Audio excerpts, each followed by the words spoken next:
All right, what's going on, YouTube? This is BoxingWave. First of all, shout out to everyone that was just here on the live. All right, I just got off the live commentary. It was a good show. I wasn't here for the entire card, but you know what? Shout out to everyone that came in late and was here while I covered the Montana Love fight and the Canelo Alvarez fight. All right, so definitely hit that subscribe button, smash that like button, share the video, and all of that good stuff. Now, let's talk about the fight. Canelo Alvarez loses to Dimitri Bivol. A decision, clear decision. I only gave Canelo 3 rounds in the fight. And I thought it was clear, you know, as I was saying on the live commentary, I didn't think it was going to be a robbery because I thought it was too clear. It was no way you can say that Canelo won the fight.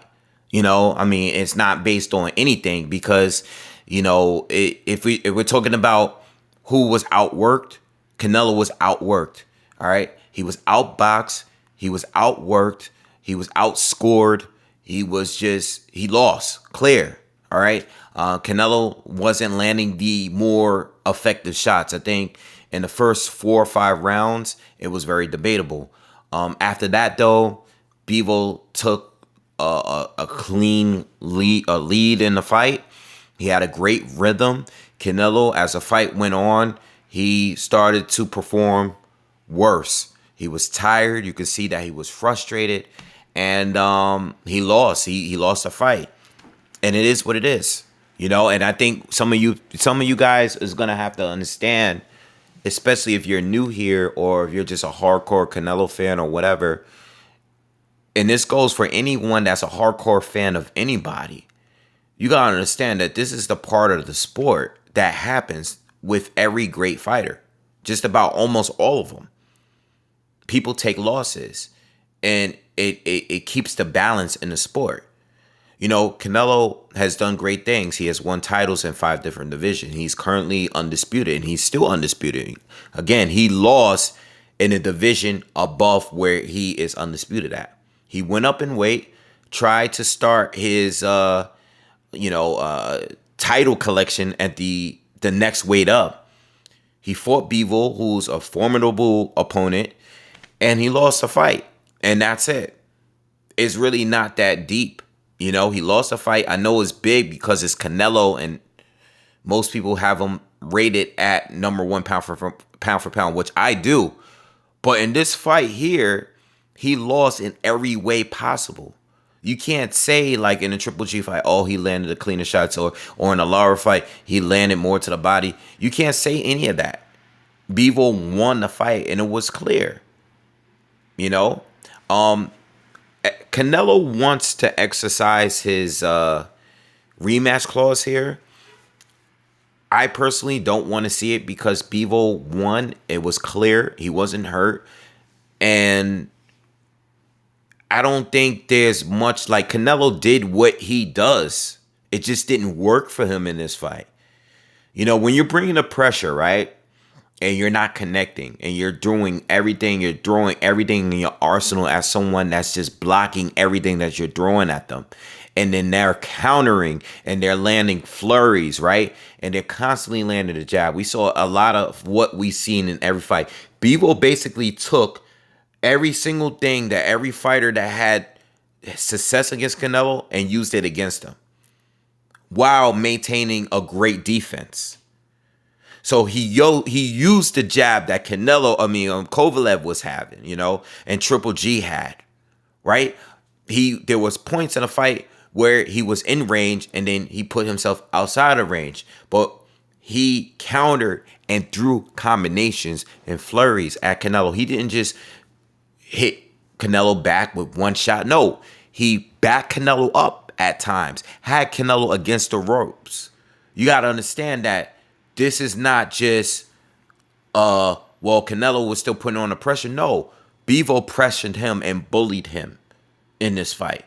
Not just based on size, but he outboxed him, outworked him, but he used his size as an advantage. He is a career guy at 175. He's a career 175 fighter. He's fought there his whole career. Canelo went up. I understand that Canelo has won a title at the division array. I understand that. But he fought a faded Sergey Kovalev, who was only able to give a percentage of what he used to be. You know what I'm saying? Bivol, same age, undefeated, coming off of wins, been active, all right, and had a style that was troublesome for Canelo. And listen, I know I picked Canelo to win. You know, I picked the prediction. The prediction was Canelo to win, to find a way to win. But at the same time, I knew that Bivol, I've made videos basically saying Bivol's one of the top 4 fighters in Canelo's career. And we saw it tonight. But he even did better than Triple G in the first fight, or in the second fight. He did better than Lara. He did better than anyone that had gave Canelo problems. He did better than Jacobs. He did better than Cotto. He did better than everybody, maybe outside of Floyd Mayweather. I mean, Floyd Mayweather did good, but you know, we're talking about a seasoned Canelo. All of these fights are really, really old. Canelo's at his prime.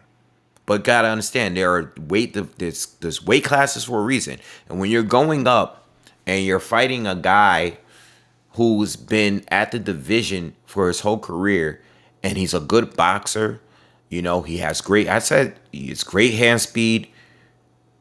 This was a dangerous fight for Canelo. He tried. I thought he was gonna find a way. You know, I thought his body shots was gonna be the difference between the two, you know. And he drew a lot of body shots, but he hit Bivol's arms the entire time. Bivol walked back to his dressing room with bruises on his arms and no other part of his body. He didn't have redness to his abs. He didn't have any bruises or cuts on his face. He walked back to his dressing room looking just fine. And this is why I don't want to see a rematch, because there's still work that needs to be done at 175.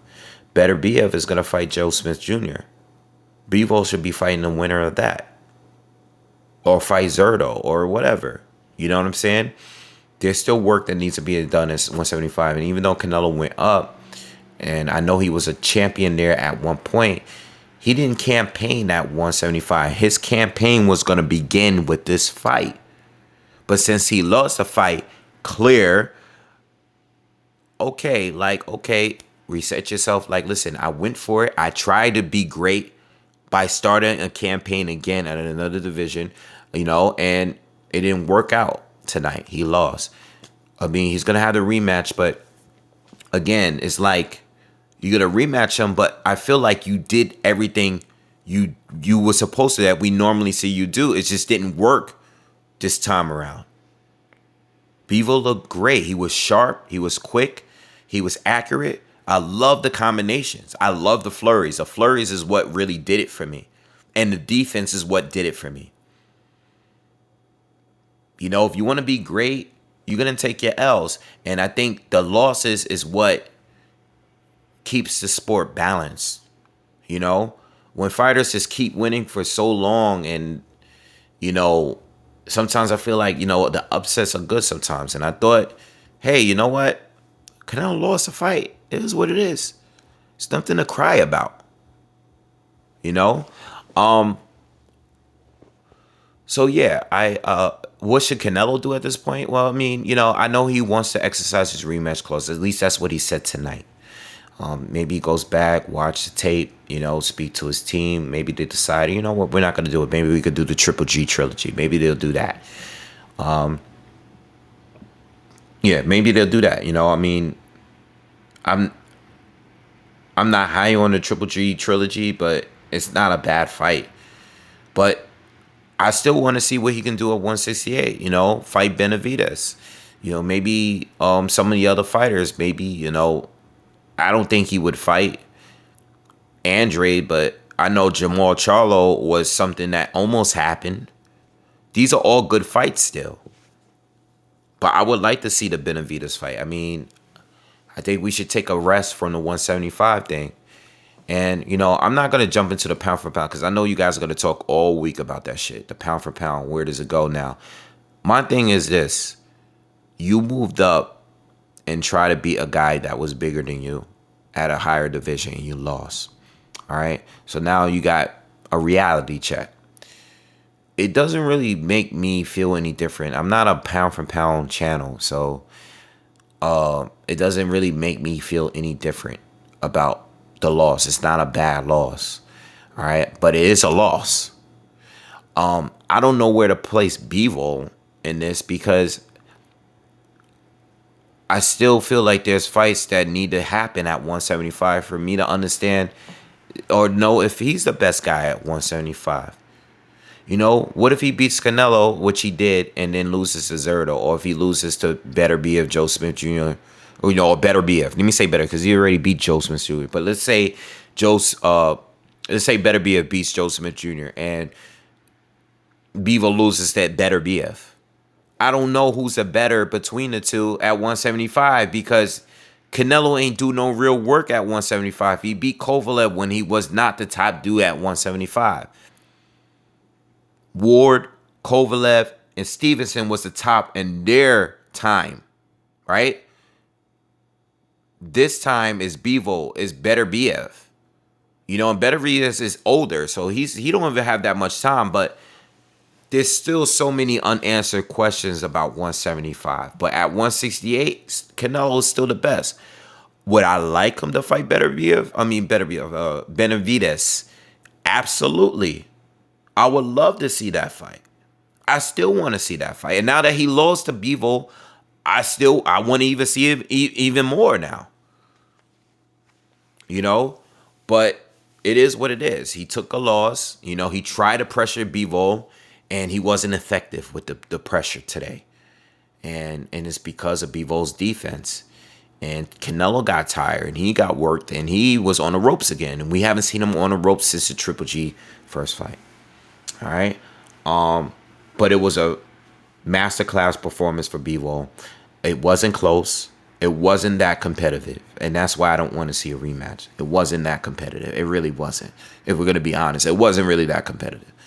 I can't really see. I mean, even the 115, 113 scorecard, it's like, all right, well, I don't even think how 7 rounds to 5. I thought it was a clear 9 rounds to 3.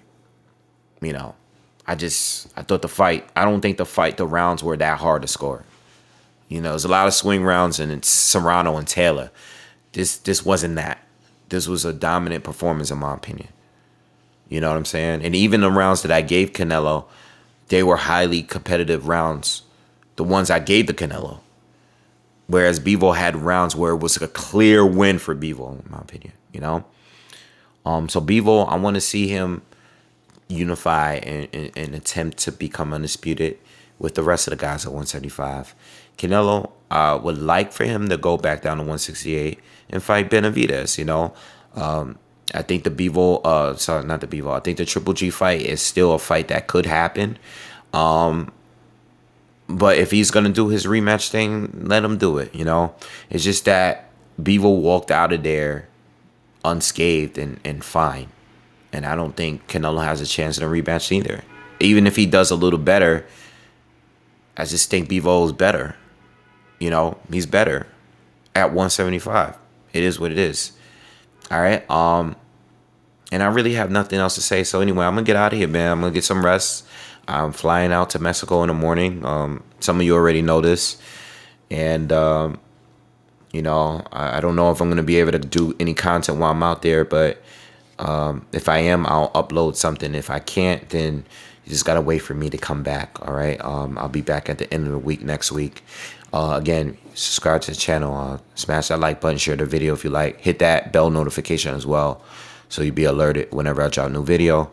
And that's all I got to say, man. Canelo lost the fight. It's not the end of the world. But it was a great, you know, I'm glad that there was no robberies or anything like that. I'm just glad that it went the way it did. And it was a clean, fair win. You know, the best performance against Canelo, clearly, at least since the Mayweather fight. And I want to even give Bivol even more props because Bivol beat him. And there was no, like, you know, you can't, there's no excuse. And you know, Canelo's way better than what he was in the first fight he lost. You know, so there's no excuses. You know, the ball was in Canelo's court. He's the A side. He made the choices, and he did. It was good. It was a great challenge. He just took the L. All right, I was off with the prediction, but again, you know, I've showed much credit and respect to Bivol leaving to this fight. He is my favorite fighter at 175, and I knew this was going to be one of the tough ones, all right? So anyway, I'm out of here, man. I'll see you guys soon, man. I'm going to be away, so have a great week, and I'll get back on here as soon as I can. Peace.